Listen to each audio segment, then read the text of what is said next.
കേരളത്തിലെ പ്രമുഖ ചാനലുകൾ മുഴുവൻ കണ്ണു തുറന്നത് മാവേലിക്കര സബ് ജയിലിന് മുന്നിലാണ്. രാഹുൽ മാങ്കുണ്ടത്തിൽ എന്ത് കഴിച്ചു തുടങ്ങി, ഉറക്കത്തിൽ നിന്ന് എഴുന്നേറ്റതിന് ശേഷം എന്ത് ചെയ്തു തുടങ്ങി എന്നുള്ളതാണ് ചർച്ച.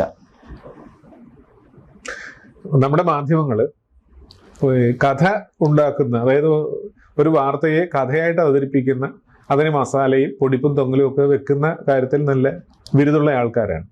പക്ഷേ മസാല കഥകൾ കേരളത്തിൽ അത്ര അധികം കിട്ടാറില്ല. ഇപ്പൊ സമീപകാലത്ത് അതിന്റെ സ്രോതസ് എന്ന് പറയുന്നത് ശ്രീ രാഹുൽ മാങ്കൂട്ടമാണ്. അദ്ദേഹത്തിന് അത്യാവശ്യം എരിവ്, പുളി, മധുരം, ഉപ്പ്, അങ്ങനെ നവരസങ്ങളും എന്ന് പറയുന്ന പോലെ എല്ലാ രുചികളുമുള്ള ഒരു വിഭവസമൃദ്ധമായ വാർത്തകൾ ഇപ്പൊ ചാനലുകാർക്ക് കൊടുക്കുന്നതിനിടക്കാണ് ശബരിമലയിലെ നമ്മള് പുന്നമട കായലിലെ മത്സരം പോലെയാണ്. കാരിച്ചാലാണോ ജവഹർ താഗ്രിയാണോ എന്ന രീതിയിലും പരസ്പരം മത്സരിക്കുന്ന രണ്ട് വിഷയങ്ങളാണ്. പക്ഷെ രാഹുലിന്റെ ഇതിന് മുൻപത്തെ കഥകളിൽ അത് മുങ്ങിപ്പോയി. രണ്ടാമത് ശബരിമല വീണ്ടും ഒന്നാം സ്ഥാനത്തേക്ക് വരുന്ന സമയത്ത് ഒരു ബോംബ് പോലെ ശബരിമല കോൺസ്റ്റന്റ് ആയിട്ട് മുന്നോട്ട് പോകുന്നു. ഇടക്ക് രാഹുൽ വന്ന് ഇപ്പോൾ ഗോളടിക്കുന്ന രീതിയിൽ വന്നു. പക്ഷെ നമ്മൾ ഇടയ്ക്ക് ചർച്ച ചെയ്ത സമയത്ത് രാഹുലിന്റെ വിഷയത്തിലേക്ക് രാഹുലൊക്കെ കഴിഞ്ഞു, വീണ്ടും ശബരിമലയാണ് എന്ന് പറഞ്ഞ് ശബരിമല ചർച്ച ഇങ്ങനെ കയറി വന്നപ്പോൾ ദാ കിടക്കുന്നു, രാത്രിയിൽ രാഹുലിനെ അറസ്റ്റ് ചെയ്തു.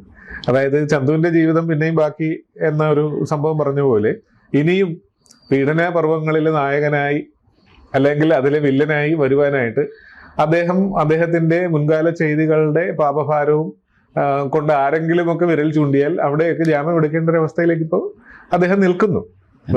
വക്കീലന്മാർക്ക് ചാകരയാണ്. ഒരാളുടെ കേസിന് എന്തുമാത്രം ചാകര കിട്ടാനായി ഇപ്പൊ ഒരാളല്ലേ ഉള്ളൂ. വലിയ ചാകര ഒന്നിനു പുറകെ ഒന്നായിട്ട് വരുന്നത് അവർക്ക് നല്ല കാര്യം തന്നെയാണ്. കാരണം കേരളത്തിലെ ഏറ്റവും കൂടുതൽ പ്രതിഫലം കിട്ടാവുന്ന ഒരു കേസ് എന്ന് പറയുന്നത് പൊതുവെ സ്ത്രീ വിഷയവുമായിട്ട് ബന്ധപ്പെട്ട മാനാഭിമാനം എന്നൊക്കെ പറയുന്ന ഒരു സാധനമുള്ള ആൾക്കാർ എങ്ങനെയെങ്കിലും ഒതുക്കി തീരാനും രക്ഷപ്പെടാനുമുള്ള എല്ലാ മാർഗവും പഴുതുകളും. പക്ഷേ ഇതിൽ നിന്ന് ഇദ്ദേഹത്തെ രാഹുൽ മാങ്കൂട്ടത്തിനെ ആശുപത്രിയിൽ ടെസ്റ്റിന് കൊണ്ടുവന്ന സമയത്ത് രാഹുൽ മാങ്കൂട്ടത്തിന്റെ മുഖത്തേക്ക് എല്ലാവരും ക്യാമറ ഫോക്കസ് ചെയ്തു. വളരെ സന്തോഷവാനായിട്ട്, വളരെ ചെറു ചിരിയോടെ. എനിക്കൊന്നും സംഭവിച്ചിട്ടില്ല, ഇതൊക്കെ എന്ത്, ഇതിലും വലുതിനി വരട്ടെ, വരാൻ കാണും, വളരെ ഇതായി. പക്ഷെ ജയിലിലേക്ക് റിമാൻഡ് ചെയ്ത് പോകുമ്പോഴത്തേക്ക് ആ ചിരി വാടിയിരുന്നു. ജയിൽ ജീവിതം അദ്ദേഹത്തിന് ഇതിനു മുമ്പ് ഉണ്ടായിട്ടുള്ളതാണ്. അപ്പോൾ ജയിൽ ജീവിതത്തിന്റെ ഒരു ക്രൂരാനുഭവം എന്ന് പറയുന്നത് ഒരു പെണ്ണുകേസിൽപ്പെട്ട ഒരു വ്യക്തി ഇപ്പോൾ സന്ദീപ് വരെ ഒരു പാർട്ടിയിൽ നിന്ന് മറ്റൊരു പാർട്ടിയിലേക്ക് പോയി. അദ്ദേഹം അതിനുശേഷം ജയിൽവാസം അനുഭവിക്കേണ്ടി വന്നു ഒരു പ്രക്ഷോഭത്തിന്റെ ഭാഗമായിട്ട്. അതുപോലെയല്ലേ ഇപ്പൊ രാഹുലിനെ സംബന്ധിച്ചിടത്തോളം അദ്ദേഹത്തെ ഒരു മുന്നണിയും എടുക്കാനായിട്ട് സാധ്യതയില്ല. അദ്ദേഹത്തിന്റെ ജീവിതത്തിലെ ഏറ്റവും അവസാനത്തെ MLA സ്ഥാനമാണ് ഇപ്പോൾ അദ്ദേഹം അലങ്കരിച്ചു കൊണ്ടിരിക്കുന്നത്. രംഗത്ത് നിന്ന് തുടച്ചു മാറ്റുക എന്നുള്ള ഒരു ഉദ്ദേശം കൂടെ പലർക്കും ഉണ്ടായിരുന്നു. കാണാം, നമ്മൾ അങ്ങനെ അല്ല എന്നൊന്നും പറയാൻ കാര്യമില്ല. കാരണം നമ്മൾ ജീവിക്കുന്ന കേരളത്തിലും നമ്മൾ കഴിക്കുന്ന അരിയാഹാരവുമായി ഇരിക്കുന്നു എന്നതുകൊണ്ട് ഞാനൊരു കാര്യം ശ്രദ്ധിച്ചിട്ടുണ്ട്. ഈ കേരളത്തിൽ ജീവിക്കുന്ന ഒരു വ്യക്തിക്ക് ലോകത്ത് എവിടെ പോയാലും രക്ഷപ്പെടാൻ പറ്റും. കണ്ടിട്ടില്ലേ മലയാളികൾ? എന്താ കാര്യം വെച്ചിട്ടുണ്ടെങ്കിൽ ഇവിടെ നമ്മൾ നടക്കുന്നത് പോലത്തെ സർക്കസ് കൂടാരത്തിൽ പോലെ വിവിധ പരിപാടികൾ ഒരു മനുഷ്യനെ എങ്ങനെയൊക്കെ പരീക്ഷിക്കാനും ബുദ്ധിമുട്ടിക്കാനും ക്രൂശിക്കാനും ഒക്കെ പറ്റും. അതെല്ലാം ചെയ്യുന്നൊരു സമൂഹമാണ്. പക്ഷെ എന്നതുകൊണ്ട് രാഹുൽ മാങ്കൂട്ടത്തിന് ഇങ്ങനെ തന്നെയാണോ ചെയ്യുന്നതെന്നുള്ളത് ഇതിൽ രണ്ടഭിപ്രായമുണ്ട്. കാരണം വെച്ചിട്ടുണ്ടെങ്കിൽ അദ്ദേഹത്തിനെതിരെ ഒരു പാർട്ടി സ്പോൺസേഡ് ആയിട്ടുള്ള ഇപ്പൊ ശ്രീമതി സരിത നായർ പണ്ട് വന്നതുപോലത്തെ രീതിയിൽ ഒരാളല്ലല്ലോ വരുന്നത്, പല വ്യക്തികളല്ലേ വരുന്നത്. അതൊക്കെ എല്ലാം ഡിജിറ്റൽ എവിഡൻസ് ഉള്ളതല്ലേ. കോൺഗ്രസ് പാർട്ടിയിൽ നിന്ന് തന്നെ ഉള്ളവരുടെ വളരെ വലിയ പിന്തുണ കിട്ടുന്നുണ്ട്. ആർക്ക്?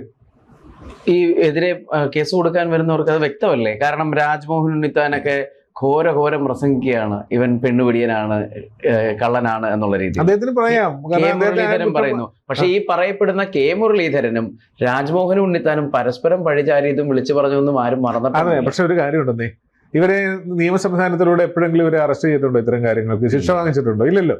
അപ്പൊ അവർക്ക് പറയാനുള്ള റൈറ്റ് ഉണ്ട്. കുറ്റാരോപിതരായിരുന്നു എന്നത് മാത്രമേ ഉള്ളൂ.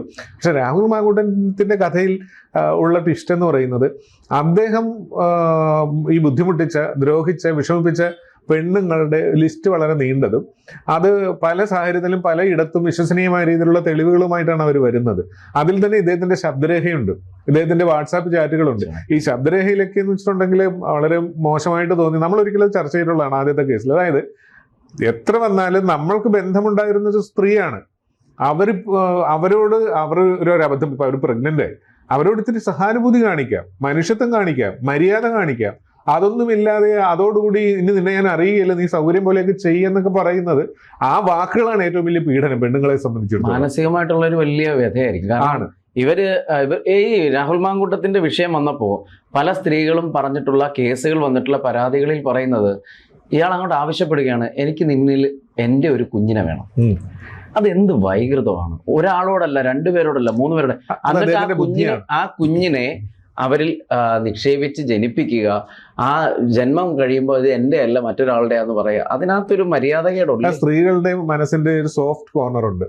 ഇദ്ദേഹം എങ്ങനെ ലോക്ക് ചെയ്യാൻ എടുക്കാനാന്ന് മനസ്സിലായി. അതെ, അതായത് ഇദ്ദേഹം എടുക്കാനാണ് ഇക്കാര്യത്തിൽ. അപ്പൊ അദ്ദേഹത്തെ സംബന്ധിച്ചിടത്തോളം ഞാൻ അങ്ങനെയാണ് മനസ്സിലാക്കുന്നത്, ഒരു പക്ഷേ തെറ്റാകാം.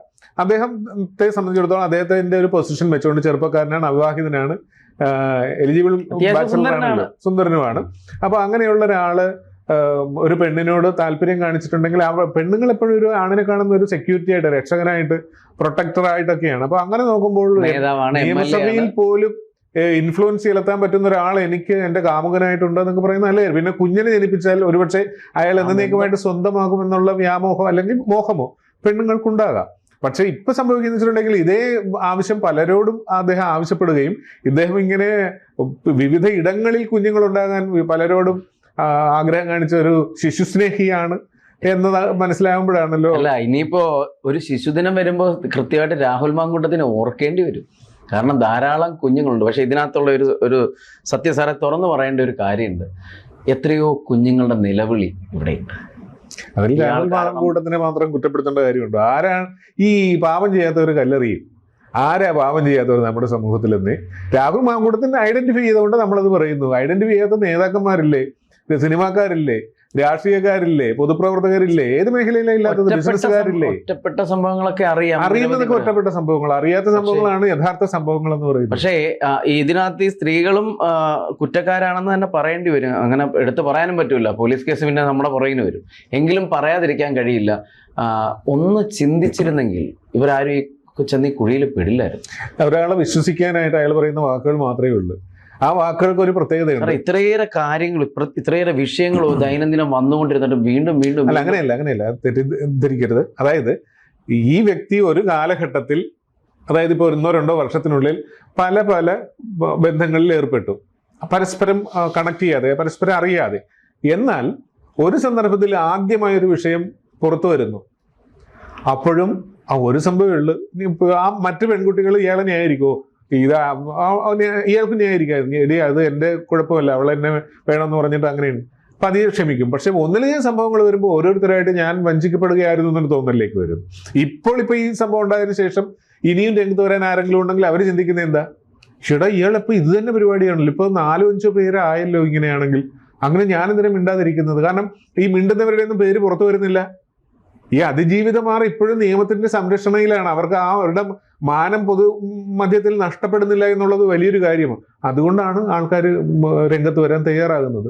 ഒരു പക്ഷേ ഇനിയും അങ്ങനെ ആരെങ്കിലും ഉണ്ടെങ്കിൽ അങ്ങനെ വരാവുന്നതാണ്. പിന്നെ ചോദിച്ചൊരു ചോദ്യമുണ്ട്, രാഹുൽ മാങ്കൂട്ടത്തിന്റെ മുഖഭാഷ. ആദ്യം ഭയങ്കര ചിരിയായിരുന്നു, റിമൈൻഡ് ചെയ്തപ്പോൾ അതില്ലായിരുന്നു. ഈ മുഖഭാഷ എന്ന് പറയുന്ന ഒരു അഭിനയമാണ്. എനിക്കൊന്നും പറ്റിയിട്ടില്ല, ഞാനിതെല്ലാം നേരിടും. ഈ അഭിനയം തന്നെയാണ് സ്നേഹത്തിന്റെ കാര്യത്തിലും പല പുരുഷന്മാരും പെണ്ണുങ്ങളുടെ കാണിക്കുന്നത്. നിന്നേക്കാൾ വലുതായിട്ടൊന്നുമില്ല, നിന്നെ പോലെ എനിക്ക് ഇഷ്ടമുള്ള മറ്റാരും ഇല്ല, നിന്നിൽ കൂടെ ഒരു അച്ഛനാകണമെന്ന് എനിക്ക് ആഗ്രഹമുണ്ടെന്നൊക്കെ പറയുന്നതൊക്കെ ഒരു തന്ത്രത്തിന്റെ ഭാഗമാണ്. ആ തന്ത്രമാണ് ജയിലിലേക്ക് പോകുന്നതിന് മുമ്പും അല്ലെങ്കിൽ കോടതിയിലേക്ക് പോകുന്നതിന് മുമ്പ് അദ്ദേഹത്തിന്റെ മുഖത്ത് കണ്ടത്. പക്ഷേ എവിടെയോ ആ ധൈര്യം ചോർന്നു പോയി. പോകും. കാരണം തെറ്റ് ചെയ്താൽ ഉപ്പ് തിന്നാൽ വെള്ളം കുടിക്കണമെന്നുള്ളൊരു ചിന്താഗതി ആ ഉപ്പ് തിന്നവൻ അറിയാം. നമുക്കറിഞ്ഞൂടെ അയാൾ ഉപ്പ് തിന്നോ ഇല്ലേ എന്നുള്ളത്, പക്ഷെ തിന്നയാൾക്ക് അറിയാമല്ലോ. പരമാവധി അഭിനയിച്ച് നിൽക്കാൻ ശ്രമിച്ചു. അഭിനയം കൊണ്ടൊന്നും കാര്യമില്ല. കാരണം ലോകത്ത് കുറേയൊക്കെ സത്യം ഇപ്പോഴും അവശേഷിക്കുന്നു. നിയമം അതിന്റെ അരിപ്പയിലൂടെ കടത്തി വിടുമ്പോൾ അദ്ദേഹം സത്യസന്ധനാണെങ്കിൽ അരിപ്പയുടെ മുകളിൽ തന്നെ നിൽക്കും. അദ്ദേഹത്തിന് കോൺഫിഡൻസോടുകൂടി ജയിലിലേക്ക് പോകും. ശരിക്കും പെട്ടത് തന്നെയാണ്. കാരണം നിയമത്തിന് പരമ്പരകളിൽ ഇനി അദ്ദേഹത്തെ കാണുന്നത് ഇത്തരം കേസുകളിൽ നിരന്തരമായിട്ട് ഇപ്പം 4-5 കേസായില്ലേ അദ്ദേഹത്തിന്, ഒരാളെന്ന രീതിയിലാണ്. അപ്പൊ അത് എല്ലാ കേസിനെയും ബാധിക്കും. അദ്ദേഹത്തിന് ട്രയലിലേക്ക് വരുമ്പോൾ എല്ലാ കേസിനെയും സമാന സ്വഭാവമുള്ള രീതിയിലുള്ള, അത് എല്ലാ കേസിലും ശിക്ഷിക്കാനായിട്ടുള്ള മതിയായ കാരണമാകാം. പക്ഷെ ഒരു കാര്യമുണ്ട്, കോടതി നോക്കുന്നത് തെളിവാണ് കേട്ടോ, അതല്ലാതെ നമ്മളീ പറയുന്നതോ നാട്ടുകാർ പറയുന്നതോ അല്ല. തെളിവ് മാത്രമേ കോടതി നോക്കൂ. എന്തായാലും പിണറായി വിജയൻ എടുത്ത തീരുമാനം, ഒറ്റ രാത്രിയിൽ എടുത്ത തീരുമാനം, വളരെ വിശ്വസ്തയായ ഉദ്യോഗസ്ഥയെ കൊണ്ട് വിശ്വസ്തരായ ചുരുക്കം ചില ഉദ്യോഗസ്ഥന്മാരെ മാത്രം കൂടെ നിർത്തിയെടുത്ത ഒരു തീരുമാനം കേരളം മുഴുവൻ ഇപ്പോഴും ചർച്ച ചെയ്തുകൊണ്ടിരിക്കുകയാണ്. രാഹുൽ പെട്ടു.